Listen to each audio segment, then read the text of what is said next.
Hey, welcome into Cross My Heart Ministry. Laura McFarland here.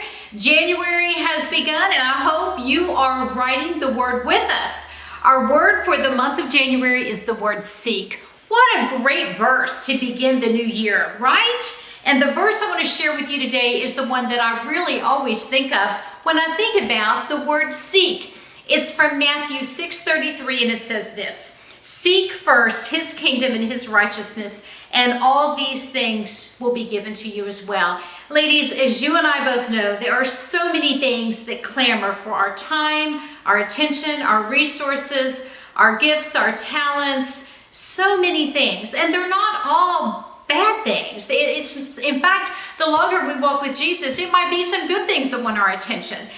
But we're still limited, no matter how great our capacity is to serve the Lord and want to love others well. We are still limited by those 24 hours a day. We still have a limited amount of time. We're limited by time and space. We can't do everything. The more plates we try to spin, the more likely we're going to drop a couple. And so it requires some parameters. How do we decide what to say yes to, what to say no to? It requires some prayer and setting some priorities. And I think that's exactly what this verse does for us. It's a great seek verse. It's a great beginning of the year verse. It's a great verse that helps us order our day and budget our time well, because it's challenging us to seek first his kingdom and his righteousness. And so when we think about seeking God first, that absolutely may have to do with our time, to give him the best of ourselves, not the dregs of what's left at the end of the day. So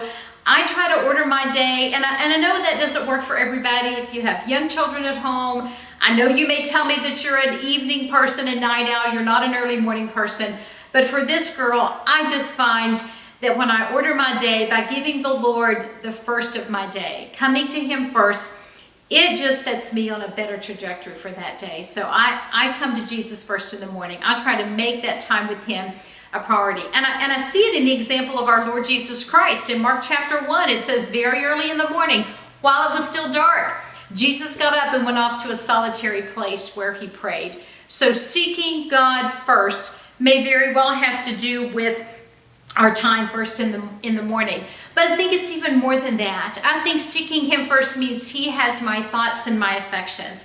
Our thought life is a great indicator of where we are spiritually. What do I think about when I don't have to be thinking about something? When I'm loading the dishwasher or driving to the grocery store or folding laundry, what is it that occupies my thought life? And if I'm thinking about God, or if I'm praying to God, then he has captured my heart, my affections, and my emotions. And so that is an indicator of what's most important. What are you thinking about? And so I just want to challenge you to walk out a little bit of self-examination and ask yourself, what do I think about in my idle time? What occupies my thought life? And how can I change that up? How can I redeem my time with my thought life to make sure that I'm seeking God first, not just with my time in the morning, maybe giving him that time first thing and then going about my business the rest of the 23 and a half hours and thinking about whatever I want to think about. I think seeking him first also can be a matter of authority. It is every single day deciding that he's the boss and he's in charge, and I'm bowing to his authority. As much as I would like to put the crown on my head and be the queen of my life and let the world revolve around me, if I'm seeking God first, I'm acknowledging that his ways and it is his kingdom and it is his righteousness, and I'm not making it all about me. So with our time, with our thoughts, with our attitude of placing him on the throne, I think these are all different ways that we seek him first. We adopt this first things first mindset by giving him our time. We adopt a first things first mindset with what we're going to think about. And certainly a first things first mindset with making decisions about, well, what would God want me to do? Because if he is the Lord of my life, then I need to defer to him. I defer to his word. I don't just automatically choose to do what I want to do. I see myself as his slave and his servant. And because I love him, I want to obey him. I hope that you will take this very familiar verse, seek first his kingdom and his righteousness, and I hope that you will write it and you will ponder it and pray over it and ask the Lord what area of life you might need to shore up a little bit. In what area of your life, and in my life, I'm asking myself the same question. Do we need to be women of God who seek God first? What are the areas of life that we're not seeking Him first? Is it our marriage, our relationships, our finances, our eating habits? Is it our ministry? Are we serving in areas that we want to serve? Are we saying yes to commitments without checking in with the Lord first?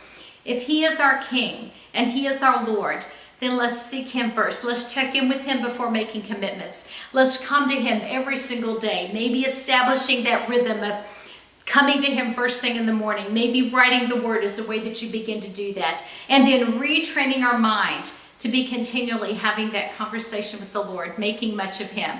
I hope that you will continue to write the Word with us during the month of January. And I hope that writing these verses about seek will challenge you to be seeking Him first, and then to carry that new mindset all the way through all of 2024 and beyond.